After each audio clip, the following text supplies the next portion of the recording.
Hey guys, welcome back to the channel. So today we got another quick tip repair video. This is going to be about cleaning hub flanges before you go ahead and put a rotor on there if you're doing brakes. Now I covered this topic when I do my brake videos on almost any car that I do out there.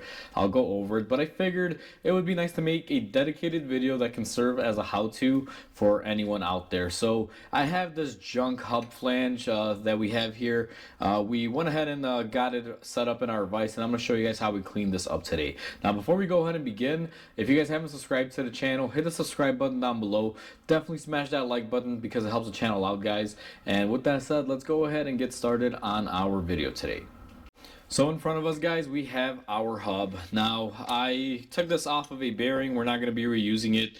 I went ahead and I punched out two of the studs here simply for mounting it on my vise, and I will give you guys examples of what tools I use to clean these up and how I clean them up.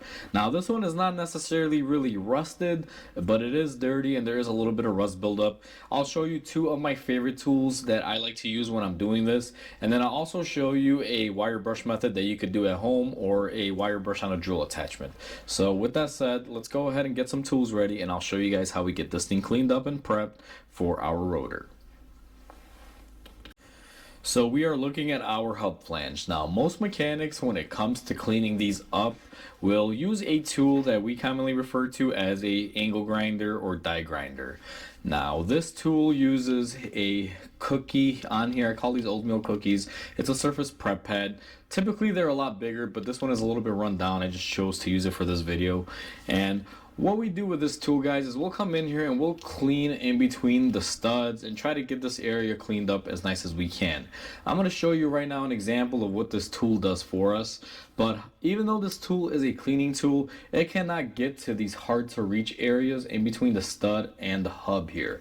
And I'll show you how I deal with that here in a second. But the way we typically clean it is we'll grab our die grinder, we'll come in here and we'll clean up this portion. Now I'm going to do this side for you. It's going to be a little loud, so turn on your volume, guys, because this can get kind of loud here. This is an air power tool. So we're going to go ahead and start cleaning this up.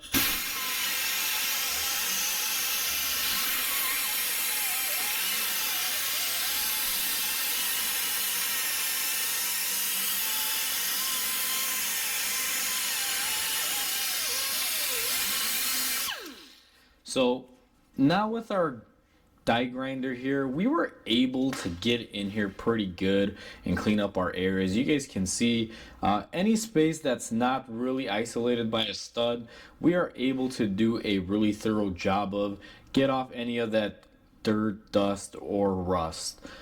Did a very fine job, but you guys can also see, and I'll zoom you in, even though we did a good job here, it doesn't quite get all the way in there or in between here. Like I said, there's no way that tool can fit in there.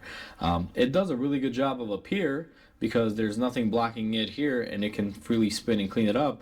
But what do we do for this in-between area?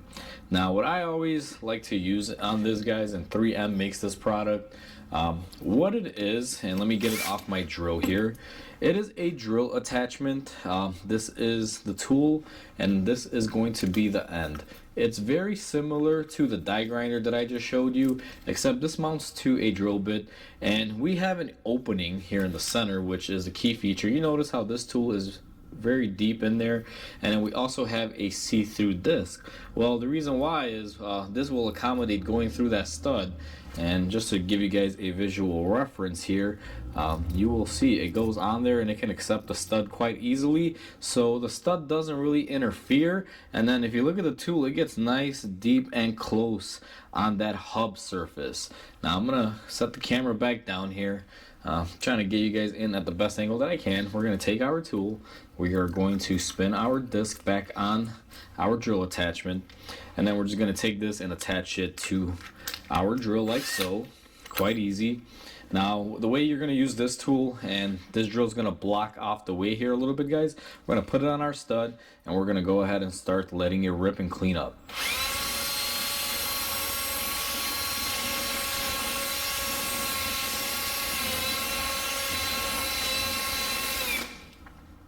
Now just like that, I'll get you guys zoomed in again, and you will notice that it does a very thorough job in cleaning everything up, and it gets down all the way to the edges. Now, one trick to using this tool, I don't know if you guys saw me, but I wasn't just holding it straight, I was rocking the drill back and forth, up and down, and even 360ing it side to side. That ensures that I get a really good clean area everywhere that I go. Now, these are the two methods that I employ when I'm cleaning these up. If you're doing this at home, it can be a little challenging, but what you can use is a wire brush like this, and you can get in here and clean up your areas. Now, this wire brush that I have here at the shop, guys, is pretty massive. It doesn't really fit in between here, but they do make smaller wire brushes that can come in here and clean up these little areas, and you can kind of come in at this angle, that angle. You can also fit in between the studs with a wire brush. So sometimes if you don't have this tool that I just listed, but you want to get in there, you can use a wire brush like this. It'll help clean it out, but it's not going to do the best job possible. And another thing that you can do, and it involves a drill attachment, is they do make these attachments right here. It's basically a wire wheel that can pretty much be put on any drill. Now I'm going to take my attachment off my drill. We're going to put this on here and also show you an example on this. Now be careful when using these, guys. If you get any sort of anything caught in here, like your clothes, your glove, or anything, this thing will want to just basically shred it and pull you in. But the way that I would use this tool is come in here and clean off the area just like this, in all several different angles, just to get in there and clean up in between the stud as close as possible. And this will kind of alleviate most of the corners and angles. And then to do the center portion here, now again, you got to be very careful, but I would do something like this where you can come in and do your best job and just clean up as good as you can. Now, one thing I will say is this one doesn't really fit in between the two studs, so you're gonna have to go in between them, similar to this. I'm gonna actually polish up this side here just using this method to show you guys that this can be effective. So now with our little brush, you guys will see it can get pretty effective. It cleans up, but it takes a lot longer. And if you notice, this has more of a shine to it than this side.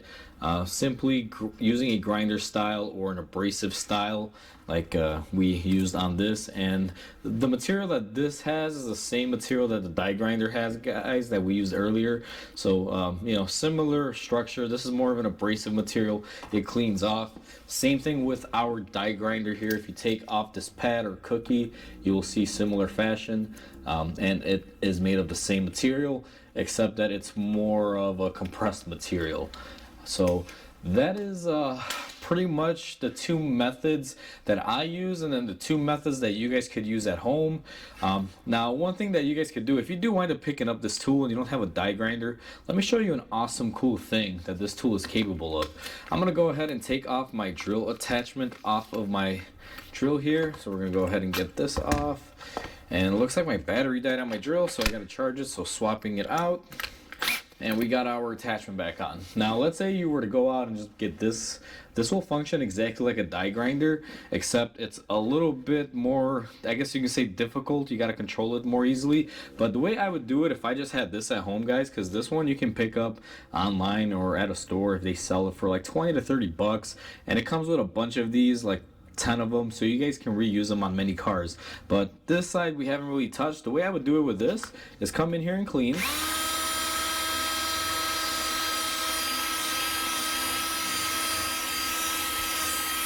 Once I have the portion around my stud cleaned up, you can just use this like the die grinder and come in here and just go ahead and clean up our hub flange area, just like so. This is just a little bit harder to control because it has a longer shank and it's on a drill. If you guys notice, I'm using both hands on my drill to control it. And we're going to go ahead and just do this and clean up our areas. And now it is a little greasy because there was a little bit of grease on this when I started grinding on it. I guess someone had done brakes before and they used grease as a method to clean it off.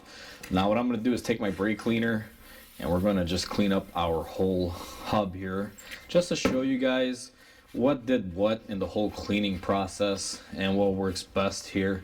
Just go ahead and take off the grease. We really didn't clean up too much on this side because we just used the wire brush. But again, this will give you guys a good idea of what's what. Now the side that we just used, that drill attachment, you can see it does a pretty good job. If I actually spent a little bit more time on it and this was an actual car that we were going to be reusing this hub on and put a rotor on it, I would probably take more time and clean it up good. Now here's our grinder in conjunction with our little stud cleaning tool, and then this is just a wire brush on a drill attachment with the regular wire brush on this side. And then here it's kind of I used the wire brush on it and kind of went around it a little bit. But you can see these are all effective methods in cleaning it up. And the main reason why you want to clean these up, guys, is if this rotor comes off, let's say there's a rotor on here, you take it off, and there's rust ridges or uneven surfaces on here, what'll happen is the rotor won't sit flush. It'll have a walk to it, and as you're driving and you hit the brakes, your rotor will kind of go side to side, causing a vibration. That's why you always want to clean these up and make sure they're nice and clean.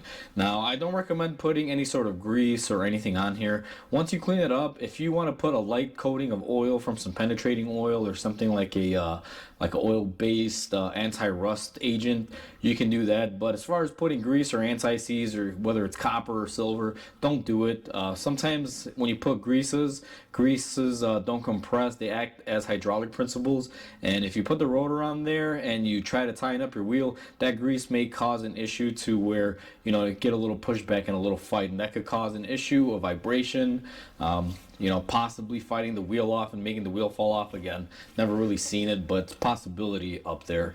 That's happened before, I'm pretty sure, to someone.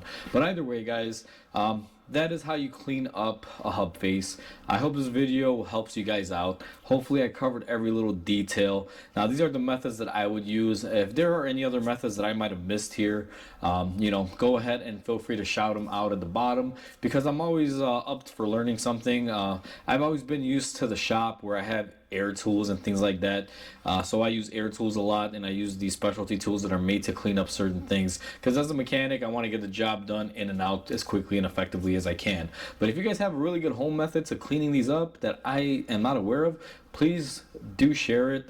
That way everyone learns and the whole community can grow and we all learn something new. So like I said, guys, hopefully you guys enjoyed. Please comment, like, and subscribe. Definitely helps the channel grow. I hope you guys have a wonderful day, and I'll catch you guys on the next video.